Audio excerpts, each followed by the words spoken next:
Only you. Yo, Payment Truth here, and once again we look at an 80s anime here on 80s Month on Otaku Evolution.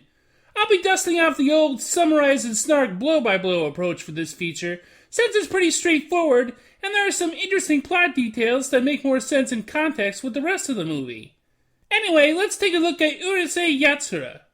A long-running manga series penned by the celebrated Rumiko Takahashi, Urusei Yatsura was animated into a television series produced by Kitty Films, who brought us the Legend of the Galactic Heroes OVA, and directed, at least for the first 106 episodes, by the legendary Mamoru Oshii.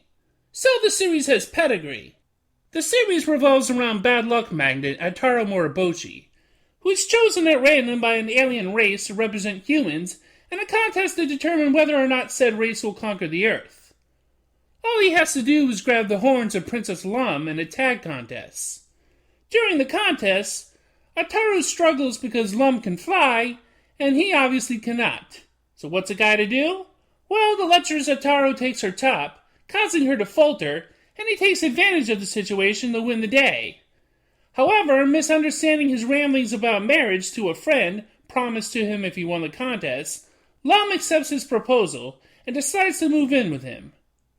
Oh, and when Ataru upsets Lum, she shocks the shit out of him with electricity, like she was Pikachu before Pikachu.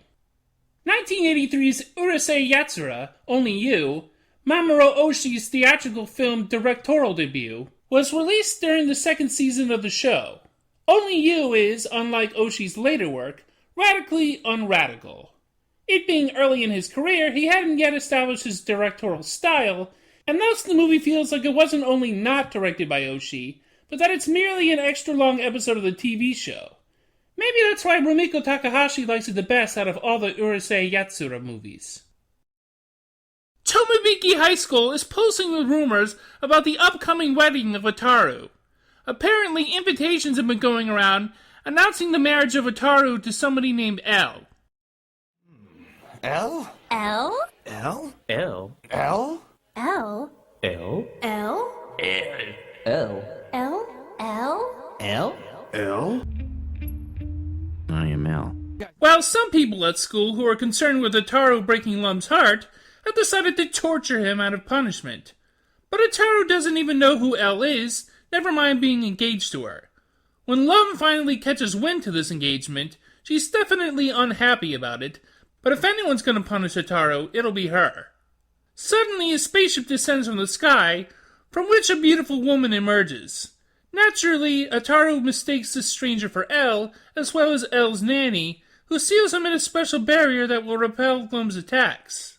Elle's nanny says Ataru will be picked up the next day, which he's just fine with at this point. So fine, in fact, that he's soon at home preparing himself for the wedding, while his parents bemoan his sudden engagement. Lum isn't about to take Ataru's upcoming nuptials lying down, so she kidnaps him, barrier and all, which she is able to remove him via technology, to have a competing wedding with him. Various other people in their lives are also invited/kidnapped. Lum even gives Ataru a special engagement ring, which he isn't very happy to wear. Lum's father's ship is attacked by Elle's people, and the two sides do battle. A spy on board the ship takes Ataru, as well as numerous other people, and takes off. Lum pursues, but her fighter ends up destroyed and she floats away in a bubble of her own. Whew, she made it. I guess you really do care for her. No, not really. Ataru, as well as several classmates, are taken to Elle's planet. One of them starts to freak out about missing home, but Ataru comforts him, saying soon he, Ataru, will be the most powerful man on the planet after marrying Elle, the leader. But it's all just part of Ataru's greater goal. I'm going to build a harem on a universal scale, the ultimate harem. All the women in the universe will be mine. Elle is as pretty as Ataru hoped, and the two frolic around sickeningly sweetly, to the dismay of his classmates. But try as he may, Ataru can't recall having met Elle before as a child, when he supposedly made a promise to marry her. Ataru's classmate Mendo, a handsome and rich fellow, and Ataru's rival, comes to Elle at night trying to seduce her away from Ataru. She takes him down to a chamber with a giant freezer. Inside is a collection of attractive men that Elle has acquired over time. She intends to make Mendo part of her collection. Hearing all this, Ataru and the rest of his classmates are panic-stricken. Elle prepares to put Mendo in the deep freeze. I love you. I know.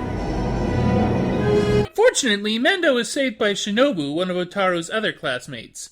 Ataru himself has had enough of Elle, no longer wanting to marry her, but she insists upon the marriage, having him locked up for his troubles.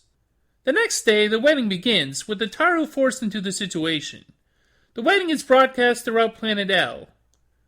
Lum is there too in disguise, hoping to disrupt the ceremony. Meanwhile, Lum's friends free the men in the freezer, who all start rioting. When it comes time to kiss the bride and seal the nuptials, Ataru resists, but Elle's not having any of that. But then suddenly...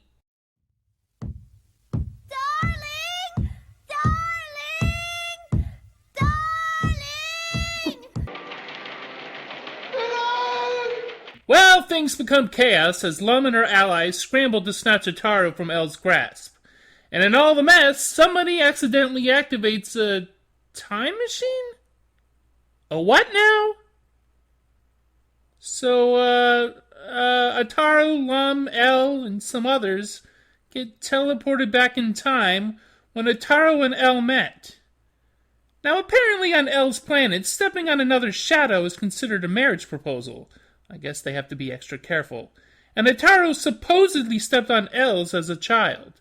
But now, back in time, they witness what really happened. Ataru, in all his excitement, stopped just short of Elle's shadow. Ataru is elated by this revelation, as it means he no longer has to marry Lady Freezepop. And Elle relents. When they return back to the present, Elle banishes Ataru and the gang from the planet. Arriving back on Earth, however, Ataru finds himself in a very familiar situation again.